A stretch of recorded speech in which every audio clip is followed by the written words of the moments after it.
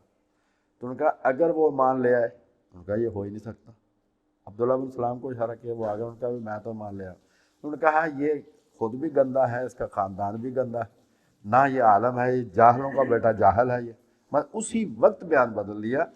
تو اللہ پاک نے فرمایا کہ یہ آپ کو اور قرآن مجید کو اس طرح پہچانتے ہیں جس طرح اپنے بچوں کو پہچانتے ہیں۔ تو کیوں انکار کیا؟ فاسق ہونے کی وجہ سے کہ وہ انتہا درجے کے گناہ گار تھے۔ تو یہ بات جاری رہے گی اگلے جمعے بھی انشاءاللہ، کیونکہ یہ ان آیات میں سے ہے جن سے بہت زیادہ سیکولرزم پھیلانے کی کوشش کی گئی کہ قرآن مجید نے کہا جی کسی بھی دین پر ہو تم سے ٹھیک ہی ٹھیک ہو، سب ٹھیک ہو۔ تو ایسی بات نہیں ہے، اگر سب ٹھیک ہیں تو پھر انبیاء کی ساری محنت ختم۔ وما علینا الا البلاغ۔